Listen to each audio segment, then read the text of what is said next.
first item is a birdhouse, but this is a birdhouse on steroids. It was sent to us by a guy named Terry, who has the most fascinating YouTube channel called Birds Walking Down. Kelly and I pulled that up last night and watched it, and Kelly, who loves animals, came off of the couch. She was so excited because the birdhouses that Terry makes include a camera. And so the camera goes in and you spy on the birds as they do what birds do inside a birdhouse. He built the box, he 3D printed a skylight, if you will, so there's enough light in there for the camera, and you're gonna see this at Nate's place. He's taking it home, he's setting it up for Cora and Leo and Rusty and James, and they're gonna be able to, I think, if we understand this right, look right into this house and keep track of the birds in their very own backyard. Is that cool or what? At the end of the video, you're going to get a closer look at this, how it goes together, and in fact how it works, and we've included a link to his channel in the notes to this video.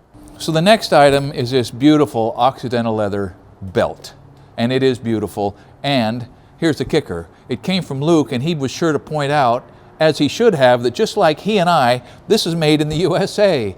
And Occidental leather has long been, in my mind, sort of the pinnacle of construction bags for utility and good looks and lasting a good long time. But Luke, doggone it, my bags are on a belt that I like really well, and I'm not sure that this old body warrants this good looking an outfit. But Nate has Occidental bags, so Nate's gonna hang his bags on this belt, and you'll get a look at these things moving forward sometime. But Luke, these are beautiful. I always wanted one, but now that I've got it, I'm not sure that I can bring myself to make the switch. Speaking of construction bags, this next item is from Ben Harris. He lives in the East, and he wrote to me to say, look, here is a tool that he hadn't seen before, but it's earned a place in his bags. It's a chisel knife. Now that he sent me one of these things, I'm seeing them more often. This one's made in Sweden, I think. Pretty good idea. It's a chisel. I mean,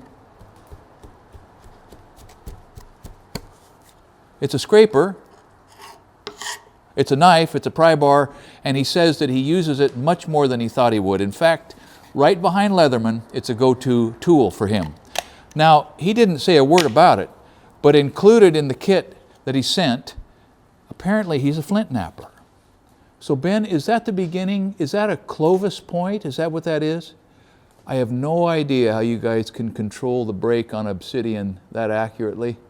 And something tells me that if you lived in the Stone Age, you would be an important guy. So thank you for your generosity and your interest in our channel, Ben. Next items.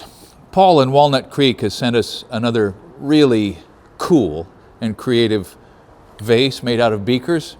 And he said, it's bigger. And he said, that's his mother beaker, and apparently it had twins. So thank you, Paul. You continue to be creative and do nice work. And Kelly loves these things, so thanks a million. Alex sent me something called hostage tape because we put up the video about mouth breathing, me being a mouth breather, and sleep apnea, and the benefits or perceived benefits of mouth taping at night for people like me. So, I mean, they took what was a good idea and turned it into a great idea, I think. Hypoallergenic glue, fits right over your mouth, pervious. I'm gonna try this, Alex. Thank you very much. One of the most useful things is the disclaimer that they have on their package that I wish I would have put on my video.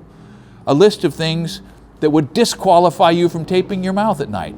Obesity, low blood pressure, drinking, problems breathing through your nose, colds or broken skin. And by the way, no, you can't tape your mouth shut if you have a mustache or a beard. A lot of you have asked, and so if you love your facial hair, you're out of luck. But cut that stuff off. I mean, we can do that, right? It always grows back. So anyway, hostage tape, I'll try that.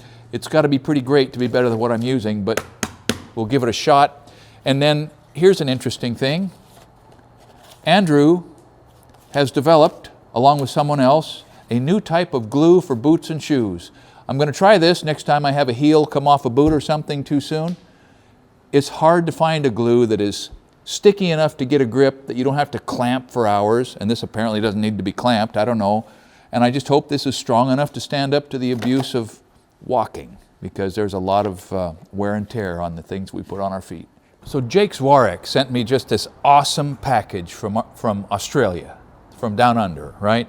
And the thing that jumped out at me is these shirts that he sent me with his business logo they're pretty great, and I'm always looking for another shirt that's a khaki type color and the right heft and the right fabric. And these are interesting, Jake. They might be a candidate because about the time I find the shirt I like, it disappears. So I'm going to check these out, but I don't know how I could get them here from Australia effectively.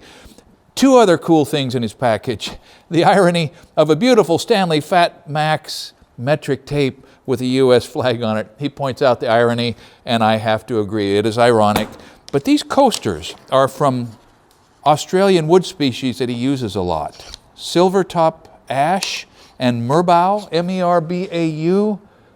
I mean, merbau.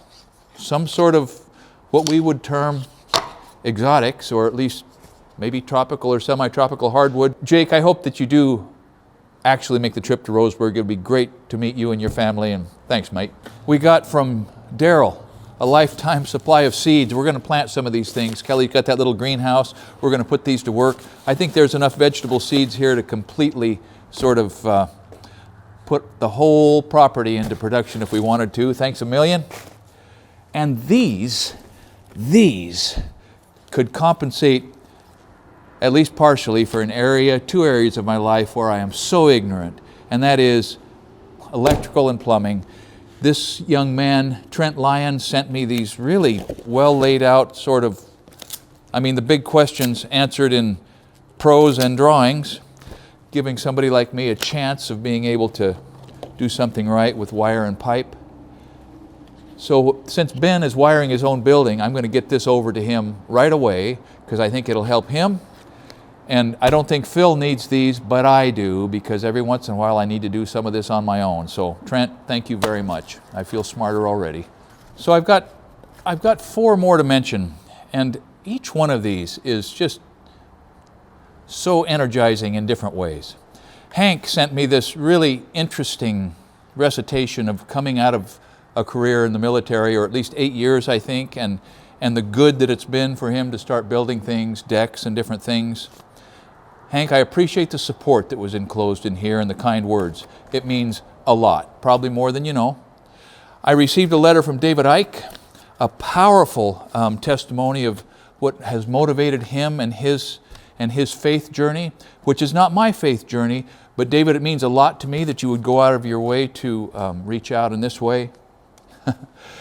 This one by Daniel. Since it's close to hunting season, he thinks I should take a little time to educate the poor fellows who continue to think a 270 is better than a 30-06 in hunting season. I'm with you, Daniel, and I have also encountered the impossibility of convincing a 270 appreciator that a 30-06 is actually a step up, but it is. I mean, you and I both know it is, so thank you for that. And this is the money shot. I got this letter from Sullivan Barrett. He's 9 years old. He and his dad watched the channel, and he was wondering if I had any suggestions for projects they could do together. Because Sullivan and Dad, it is hard to find things where you can really connect, but man, it's worth it. And so Sullivan, when you have an idea, take it to your dad. And Sullivan's dad, when you have an idea, say, Sullivan, come on, we're going to try this. And you're going to overlap. We sent him an axe kit. Dad, go out and find an axe head. Get a boy's axe head if you can find it. Put it on a handle. Put it in one of those sheaths. And have a great time. So that's it from here. Thanks to all of you. And thanks for watching Essential Craftsman, and keep up the good work. But stand by, because Nate's going to take this home, set it up in his backyard, and their whole family is going to get a look at whatever family moves into this beautiful little box in their backyard. The birdhouse. What is it? And now, what's in there? Camera? Look. This is a special birdhouse. That camera goes inside of it, and then we can watch them.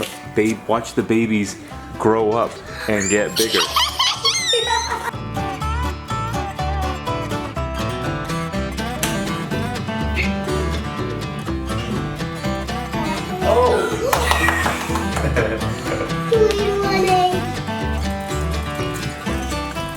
Well, that took a couple minutes longer than I was expecting, but I think this is a really good spot for this because it's still within range of the house. So the Wi-Fi syncing and cloud access and all that should work. And this fence is always just crawling with birds. They land on it all day long. In fact, you can see their droppings all over these pickets. So I will be surprised if there's not a bird moving in here in short order. And the best part, this is line of sight from the kitchen window, so we should be able to know right away if they are interested in it. All right, well, thank you, Birds Walking Down. Thanks everybody else for watching. Catch you next time.